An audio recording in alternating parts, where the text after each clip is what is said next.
Hey there, everybody. Matt Carter here. And Jessica Carter here from CarterMatt.com. And Coco Chanel is here to help us through our journey through Halloween, through The Expanse, Episode 4, Season 1. We've got her dressed up as a monster, just in case you weren't sure what was going on with this, because that is what is happening. It's kind of a questionable monster. I mean, let's totally be honest here. It is fairly ambiguous, just like the great mystery at the heart of The Expanse Season 1 at the moment. Who is behind all these attacks? What is Coco Chanel dressed as? I mean, we're gonna behead her now and remove this because I feel like that's very apropos for what's going on the show at the moment in episode 4. Oh, Shed. Alas, poor Shed, we hardly knew ye. You are gone. Your head is in a galaxy far, far away at this point. But we'll talk all about that and what we think is working about The Expanse at the moment. But before we do anything else, if you enjoy this video, be sure to give us a like, subscribe to Carter Matt on YouTube, and hit the notification bell. That is the best way to make sure you don't miss any other updates we have coming your way. Should we just talk about the Shed of it all? Yeah, let's talk about the Shed of it all. All right, let's get this over with. It's good. We got to rip off the Band-Aid and move forward because they made me love Shed and his ridiculousness and his swindling and his lying about who he really is. Yep.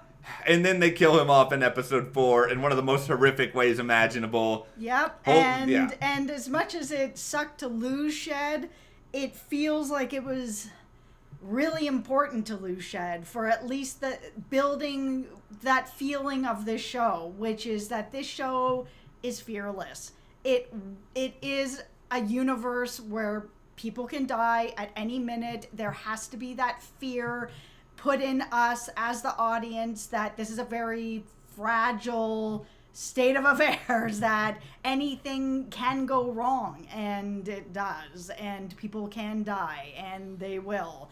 So it was shocking to lose him, but at the same time, it has set the tone for the show in a very smart, compelling way.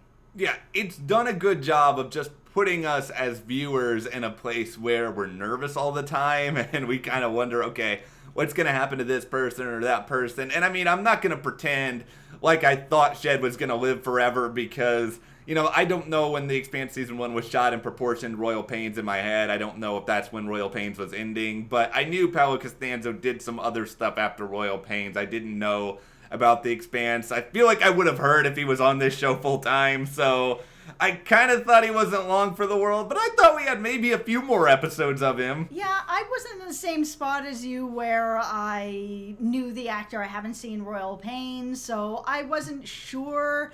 I didn't think we're going to lose him now. Yeah. I thought maybe he could have been expendable maybe by the end of the season, maybe next season. I didn't expect it to be right now and in such a way that it was very shocking.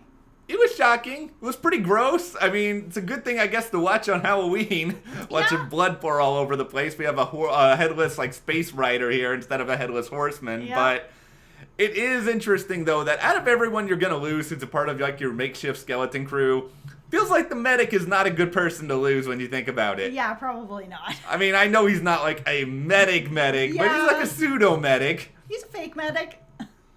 He knows how to do something. He knows how to bandage someone up, I'm guessing, at this point. I feel like he's done enough research on that. So with that in mind, Shed, you will be missed. But really, it's just kind of like a drop in the ocean when you think about how many people actually died on episode 4. Yeah, it's this show, woof, not afraid to kill people. The Donager is just like, whoop, gone. And I mean, we don't even know. There's so many things we don't know still. We don't know who's responsible for these attacks at this point. Yeah, there's a lot of different people that it could be. Is it just pirates? Is it maybe still the OPA? I'm starting to feel like maybe not. It's just nobody knows. And I like that. There are some really good mysteries going on with that. Yeah, there's a lot of interesting stuff happening. What we know is there was an attack on Phoebe that still has a lot of mystery around it. There's the Canterbury going up in smithereens, and now we have the Donager. Are they after specifically these ships? Are they after some of these people who are tied in some ways to everything with Saturn, with everything that was going on there? Is that a part of it? Is it just Holden and his crew that are the targets, or is it something larger and maybe someone's trying to like pit Mars and in Ceres and Earth all against each other to start some sort of war? That's what it feels like mostly. They're blowing up and destroying very important ships and lots of people at the same time. Yeah. It's feeling like a declaration of war. It's just who is starting it and what is the purpose of this war? What is the gain of the war? Yeah.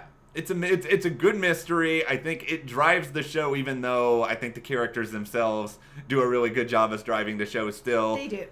I am about to let Amos carry me like he was willing to carry Alex, because I really, despite the fact that he is just ridiculous and makes really dumb decisions sometimes, like I'm gonna attack people in a room where I'm surrounded, I'm just all in on Amos. Yeah, I really like him too, and it was really nice to see that moment with him and Naomi, because when we first were kind of introduced to this idea of them, there was the speculation that, oh, maybe they've hooked up, or they're together, or they're in love, or something kind of along a romantic line, which I never really bought into, and maybe I'm wrong, but I haven't bought into it at this point. So seeing those two have that moment where he was just like, basically, thank you for everything you've done for me over and over and over again, it's really brought me into what is it that she's done?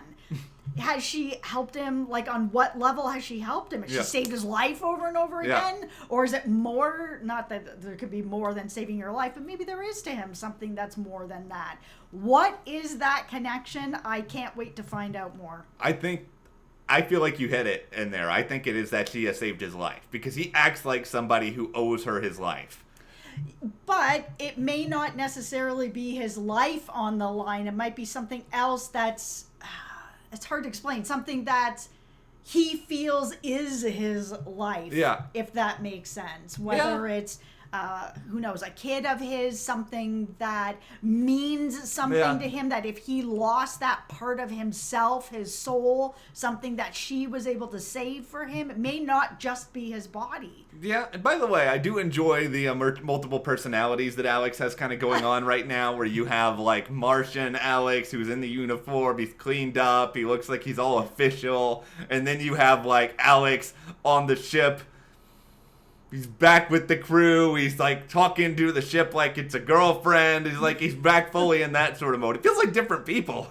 Yeah, there's a lot of different sides to Alex, and it makes him, again, another character that crew I'm very interested in. And I know that I'm probably going to get some criticism for this, but I am having a hard time connecting with Holden still. I need to know more about him. I'm connecting really well with Alex, and I want to know more about what's going on with Amos. I love Naomi. I'm all down the hole with her. It's just, for some reason, I know you love him. Yeah, I'm on Team Holden. I'm having a harder time making a connection with him right now. And maybe that will come over time, where I hope it does. He might be one of these people who's just like kind of detached, and then you start to get to know him better, and then some more of the cracks start to fill in. Yeah. I mean, I like him right now because I feel like I've known people who are kind of like this, and so I can kind of see a little bit of what's going on with him. But we shall see exactly what Holden brings to the story moving forward. We're going to dive into Ceres and everything else. I mean, the one critique I'll say for this storyline is everybody running to the ship, and like all these bullets are flying at them, and like nobody manages to actually die. It's like, how terrible are bad guys always on these shows when it comes to like shooting? They never seem to hit their targets. They never do. They need to go back to work, back to training. They do. But that whole sequence, all being in close quarters and having all these different things happening, was really cool.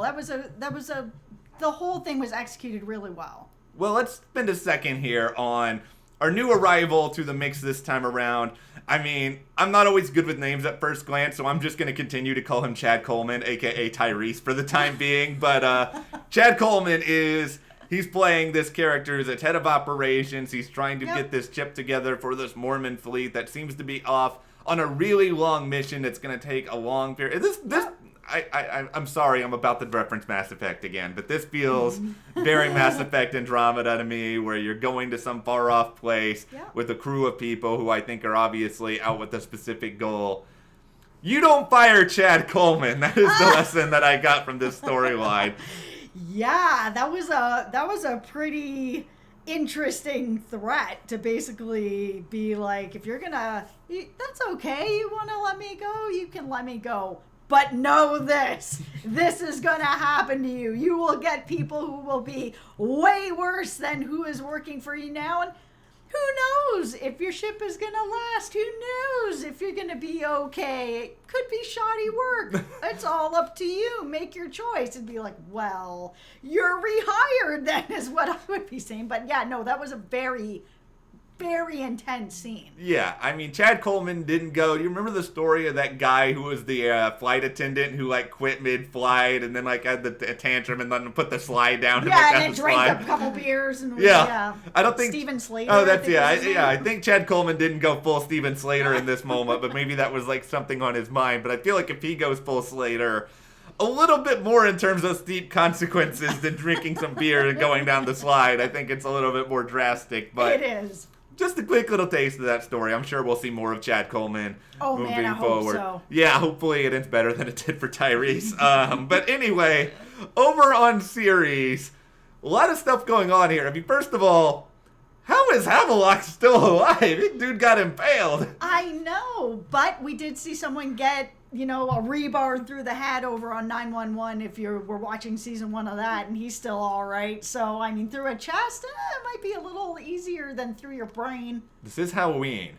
Is this zombie Magnum P.I. Jay Hernandez about to go on the loose here? I don't think so, but it was still really cool, not only just to see that he's alive, but he's one of the few characters that I've seen on this show that just feels like a genuinely positive person who's trying to fit into where he is, getting those language lessons and trying to do better and be better. It was nice to see a character who's a little bit more positive. He's not like super positivity, but there's something really positive about him. It's nice to have a character like that on here. It's at least going better for him right now than it is. Well, I mean, he's alive, so it's he's going alive, okay. But he's still like bleeding out in an alleyway while someone's trying to pickpocket him. Proportionally, he had better news this week than I think Miller did, because at least he was dead. Now he's alive. There's an upside for Havelock. That is true. Miller, what did he figure out? Okay, he figured out that his dead body is not who it thought he was. Yeah. So that's opened up now a new mystery for us.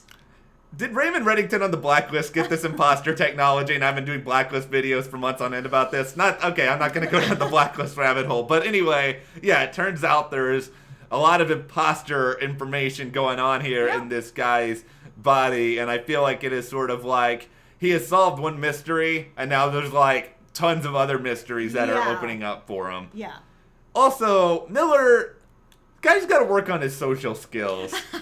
Like, you got to work with people. You got to be accommodating. You got to be like, if you're hiding something, just give them a better answer than that. Yeah, you can't just ask somebody to come in and give you help and then be like, all right, off with you.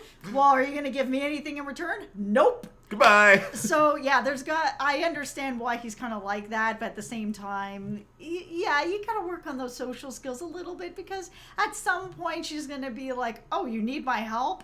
Bye. It's not happening. No, Miller's got some serious problems he's got to contend with now.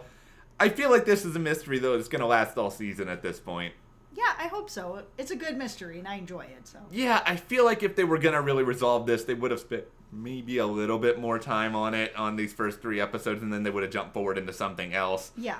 But, I mean, in terms of what we had on Ceres, I enjoyed a lot of it, but I think the problem with this episode is sort of like we have everything that is going on with the Donager. Yes, that for me was just the meat of the episode. Like, we barely saw Christian at all, who, if you've been watching his videos, you know that I'm her biggest fangirl right now, like this with my flag. I love her, and she was barely on it, and it was And I love Miller, and I love this whole thing that's going on with Julie and this mystery, and I just love Miller in general, of where he feels very situational about his approach on things. You don't really know where he's going to land. Yeah. But because of everything that was going on over on the ship, it was hard to get into other storylines. I was kind of like, okay, this is interesting.